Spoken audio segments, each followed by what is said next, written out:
Bonjour à toutes, bonjour à tous et bienvenue sur le blog lebarbecuedrafa.com. Aujourd'hui, on ouvre, on déballe et on teste le Weber Kettle spécial, édition spéciale 70e anniversaire.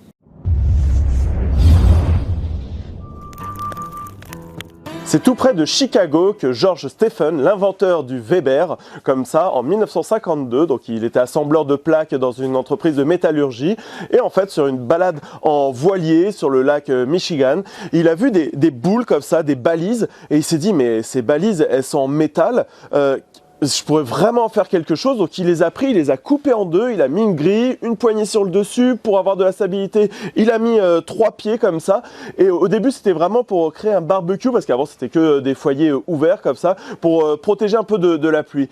Et en fait il a commencé à cuire dedans, il a dit waouh, c'est vachement plus savoureux parce qu'il va y avoir plus d'humidité, on va pouvoir cuire même s'il pleut un petit peu, ça va retenir la fumée, ça va changer le goût, et il a commencé à commercialiser les Weber Kettle classiques, donc les barbecues que l'on connaît tous, et c'est ça que j'aime bien dans cette entreprise, c'est que finalement c'est leur logo et c'est la forme des barbecues, donc c'est vraiment quelque chose d'iconique. On dit à n'importe quel petit américain, tiens, dessine un barbecue, il va dessiner un barbecue de type Weber, un Kettle. Ah, excusez-moi hein, mes amis québécois, je vais dire Weber parce qu'on est en France, mais sinon c'est Weber chez vous.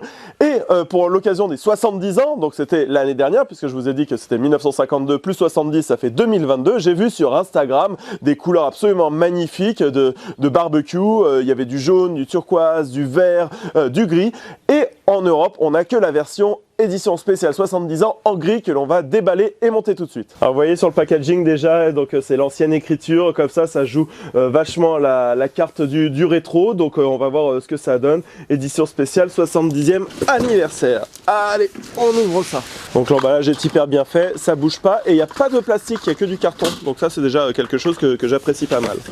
J'enlève les pieds, on commence à mettre ici le bac pour le bac à cendre.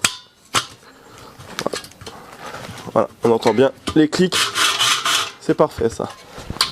Ensuite on insère le long pied côté poignet, donc ce sera de ce côté là, donc on a juste à clipser. Et les deux autres pieds comme ça, donc qui pointent vers l'extérieur, donc celui-ci avec le plat ici qui pointe vers l'extérieur. Après on va s'occuper du plateau pour les accessoires, donc voilà c'est comme ça, on le met dans un pied ici et ici dans l'autre pied. On va mettre le petit cache sur le pied du devant. Ici on passe la roue et on met le petit papillon à cet endroit là. Pareil de l'autre côté, alors on va bien l'enfoncer. Ici on va mettre les deux caches, donc là c'est bien marqué 1952-2022, j'adore le style, on dirait vraiment les voitures anciennes comme ça. Alors je trouve bien ici, voilà, on clipse. Voilà, parfait. Et la même chose de l'autre côté. Il est maintenant le temps de le retourner. Parfait. Et de venir mettre ici le truc pour venir supporter le couvercle lorsqu'il va être basculé en arrière. Donc, on le met ici. Et là. Et là.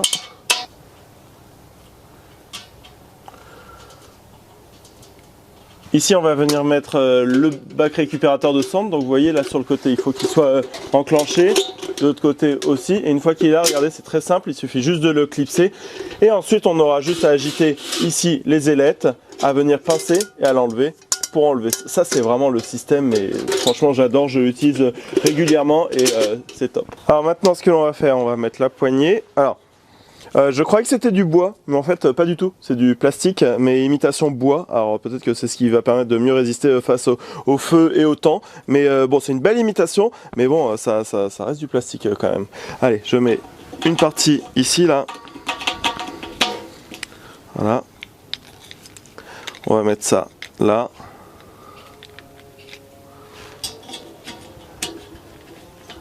et on clipse le tout avec une vis devant.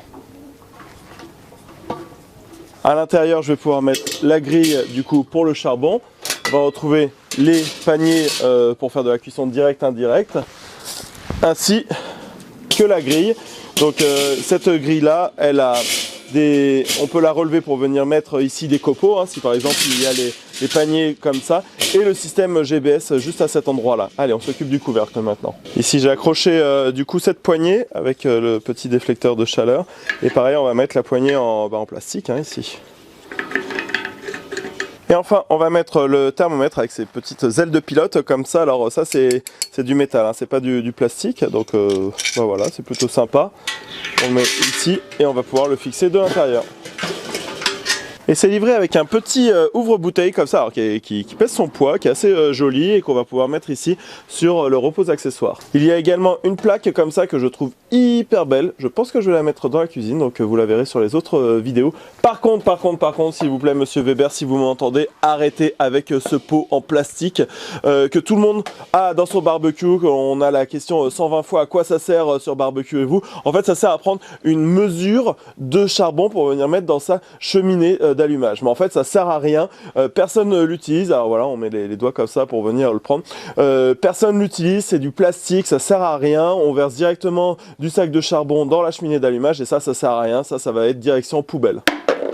Bon voilà, j'ai fini de le monter, ça m'a pris environ un quart d'heure, 20 minutes, quoi. Comme ça se fait hyper facilement, vous avez vu, vous avez besoin que d'un petit papillon qui est fourni avec, sinon tout se clipse, etc.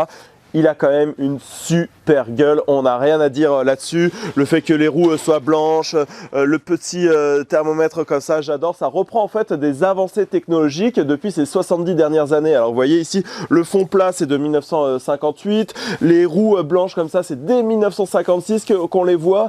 Le bac à cendre comme ça c'est dès les années 2000, donc ça fait déjà 20 ans que l'on retrouve ce type de cendrier sur les Weber Kettle. Allez, on fait un tour du propriétaire de manière plus précise. On commence par le bas, donc là on retrouve des roues alors qui sont suffisamment grandes pour pouvoir bien bouger sur une terrasse, etc. Avec le rebord blanc, donc ici c'est marqué Weber et puis 1952-2022 avec le rebord blanc, vous savez, comme les anciennes voitures comme ça, comme on retrouve aussi dans Cars, donc j'adore ce côté super rétro. Et ici il y a le porte-accessoire ou porte-cheminée, donc avec le petit logo également 70 ans ici, et il est plein, ça c'est pour rappeler donc les anciennes versions.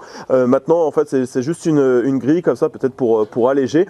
Et en fait ça, très souvent les gens vont dire ah ouais mais j'arrive pas à mettre ma cheminée d'allumage comme ça. Bah c'est normal, parce qu'en fait une cheminée d'allumage va être plus stable quand elle est à l'horizontale. Donc en fait une fois que l'on a utilisé sa cheminée d'allumage, elle peut venir être stockée à cet endroit là pour éviter qu'elle ne tombe si elle est debout, s'il reste des cendres, etc. Donc c'est un principe de sécurité de pouvoir la mettre comme ça. On va retrouver du coup les trois pieds pour avoir toujours pas mal de stabilité. Ici, on va retrouver le récupérateur de cendres, hein, vous avez vu, donc il suffit tout simplement de fermer ici l'entrée d'air, donc avec les ailettes, pour diminuer en oxygène ou pour éteindre votre barbecue. Et ici, il y a un trait, ça veut dire qu'il y a un tiers d'ouverture. Il va y avoir la moitié d'ouverture à ce trait-là, ou alors totalement ouvert lorsqu'on le met à droite, comme ça. Donc ça nous permet vraiment de gérer la température. Et en venant actionner comme ça, bah, ça va faire tomber les cendres à cet endroit-là. Donc ça, c'est... voilà, hop, donc on l'enlève directement. Et ici, ça c'est une des dernières avancées. Je crois que ça date de 2018 parce qu'avant c'était pas marqué sur les Master Touch. On va regarder le système P-Shape à l'intérieur. Ici on retrouve la poignée du coup qui est thermo-résistante. Alors j'aurais préféré qu'elle soit en bois, mais bon, écoutez, elle est comme ça. L'effet bois, par contre, l'effet bois est super bien réussi, hein. Et on a deux porte-accessoires, un ici, donc pour la pince, la spatule, pour la brosse. Donc ça c'est vraiment super ingénieux parce qu'il y a beaucoup de marques qui l'ont oublié ça. Ici on va retrouver le thermomètre, et alors donc c'est le thermomètre des nouvelles années ça, et ces espèces d'ailes de pilote un petit peu comme ça, style Aston Martin, j'adore. Là il y a vraiment un effet rétro avec l'écriture Weber comme ça et pas la nouvelle écriture, j'adore ça, ça donne vraiment un look incroyable. On retrouve également la poignée pour le prendre avec un diffuseur de chaleur, hein, pour lorsque l'on prend le couvercle de pas se brûler, et là c'est comme la série Master Touch, donc ça doit être les années 2010-2013, donc en fait avec tout simplement un doigt comme ça, on va venir basculer en arrière le couvercle et il est maintenu, parce qu'avant il y avait un espèce de petit crochet et puis il fallait le mettre, on trouvait pas et tout, donc ça c'est une avancée des années 2010. Bon, par contre ici on va retrouver donc toujours le petit truc en plastique donc pour venir ouvrir ou fermer, hein. Donc je veux finir la cuisson et réutiliser les briquettes par exemple, donc je ferme comme ça, sinon j'ouvre pour avoir beaucoup plus de chaleur. On retrouve le petit logo 70 ans ici. Par contre, gros problème, moi ce que j'aurais voulu en fait c'est tout simplement, si par exemple, hop, je vais vous faire voir. Si par exemple ici je vais faire du fumage, donc je vais mettre mon charbon de ce côté là, je vais mettre ma pièce de viande ici, et alors on sait très bien que la chaleur elle va passer par là et il va falloir mettre la sortie d'air au-dessus de l'aliment ici. Mais par contre, le thermomètre, lui, est au-dessus de la chaleur. Donc, Monsieur Weber, autre changement, mettez le thermomètre non pas à l'opposé de la sortie d'air, mais à 90 degrés. Donc, il faudrait en fait avoir le thermomètre ici pour avoir la température du côté de l'aliment et la sortie d'air juste au-dessus de l'aliment, parce que là on va avoir une température beaucoup plus élevée, puisque sur de la cuisson indirecte en 50-50 je vais avoir les braises 50% ici et 50% rien du tout ici. Donc voilà, c'est une petite amélioration que j'aurais souhaité sur ce modèle là. Et alors là ce qui va être bien, c'est qu'avec le soleil on va bien voir, regardez, ça c'est la meilleure émail qui résiste le plus longtemps dans le temps, et c'est pour ça que Weber est toujours un petit peu plus cher que les autres, mais la qualité est incroyable. Regardez, je vais prendre un Opinel comme ça, donc avec une bonne marque. Je vais venir vraiment faire des marques comme ça, et on ne voit strictement rien ici. Je peux venir faire un trait, il n'y a rien du tout, donc ça veut dire que s'il tombe, donc vraiment s'il y a une grosse chute, ça peut casser un petit peu l'émail, mais voilà, s'il y a des marques, des choses comme ça, avec une bague, un couteau ou quoi, et on ne voit strictement rien du tout. Ça c'est incroyable, la qualité de l'émail. Donc ça veut dire que même si vous montez très haut en température, ça ne cassera pas quasiment.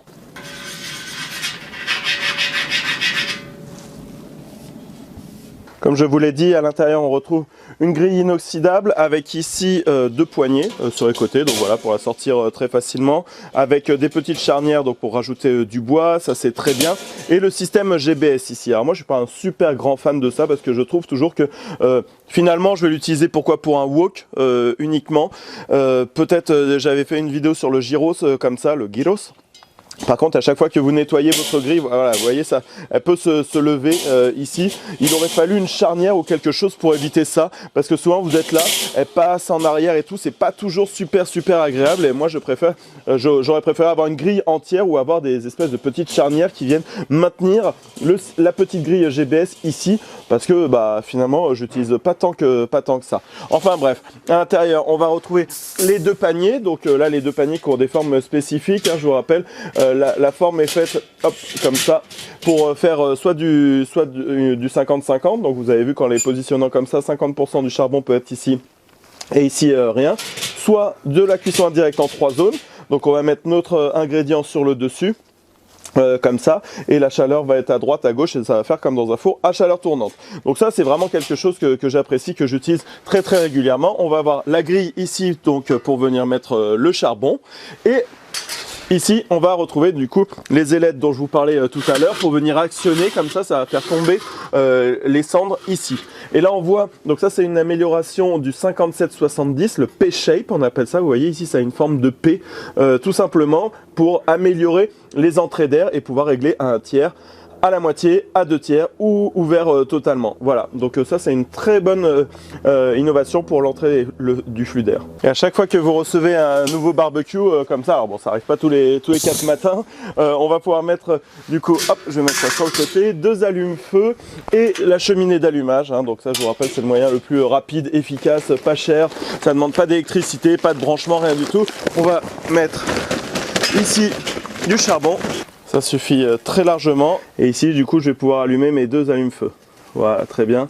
Là c'est parti, je pose ça là, et dans 7-8 minutes ce sera prêt. Voilà, quand je vous dis au bout de 7-8 minutes, donc là on est à 7 minutes déjà. Et en fait c'est très simple, hein, donc on voit que c'est déjà bien rouge, et on va pouvoir disposer les braises comme ça, un peu n'importe où quoi. On va rajouter, donc ça je le mets en bas, comme je vous ai expliqué tout à l'heure. Je mets la grille, et ici donc on ouvre bien totalement, et vous allez voir ici ça va monter très vite en température. Et voilà, on arrive au bout du montage et du test du coup de ce Weber édition spéciale 70 ans. Alors vous avez vu de gros avantages. En fait, c'est un Master Touch, c'est-à-dire la version avant les 57-50, 57-70, etc. Avec le couvercle qui se bascule en arrière, mais redesigné avec un design un petit peu rétro. Donc finalement, c'est vraiment hyper sympa. Comme ça, on le trouve entre 379, 379, 399 euros. Mais du coup, il va se positionner à la même hauteur qu'un 57-70. Alors du coup, pour qui est fait ce barbecue? Parce qu'il a des gros avantages, hein, vous avez vu, il a un look, il est stylé. J'ai beaucoup aimé les poignées comme ça, les roues, le thermomètre. Par contre, il a des gros défauts. Il y a des choses, enfin pas des défauts, mais des améliorations qui auraient pu être maintenues, comme par exemple l'ajout du porte-thermomètre ici. Je trouve ça vraiment un truc super bien. Le thermomètre donc à 90 degrés par rapport à la sortie d'air et pas à l'opposé parce que sinon ça va fausser la température. J'aurais voulu avoir des vrais poignées en bois par exemple ici. Et la dernière chose, pareil dans l'ajout du 57-70, le déflecteur pour venir faire de la cuisson indirecte sur l'ensemble de la surface. C'est vraiment quelque chose de super. Alors c'est sûr que le 57-70 au même prix il n'est pas aussi stylé. Donc du coup ça ce sera pour qui? Soit pour des fanboys, des fans vraiment de chez Weber qui veulent la collection spéciale avec le petit ouvre-bouteille, la plaque, avoir le modèle spécifique comme ça. Il peut y avoir des personnes juste qui aiment le look comme ça de celui-ci avec les roues blanches comme ça et des personnes qui vont uniquement faire de la grillade et du coup le déflecteur, est-ce que ça va vraiment changer quelque chose? Si on fait de la grillade, oui pour un peu de la cuisson indirecte, mais voilà, si vous ne faites pas forcément ça, ça peut être un bon choix tout simplement pour un look et ça. Voilà, j'ai beaucoup apprécié du coup ce barbecue avec ses gros avantages, ses inconvénients. Ce test n'a pas été financé, rien du tout. J'ai juste demandé à Weber qui m'envoie le barbecue pour vous faire découvrir les nouveautés. Et pour toujours plus de nouveautés qui changent des saucisses et des brochettes au barbecue, rejoins la communauté de fans de barbecue sur ma page Facebook, viens liker le barbecue de Rafa, abonne-toi à mon compte Instagram et abonne-toi également à ma chaîne YouTube. Allez, à bientôt!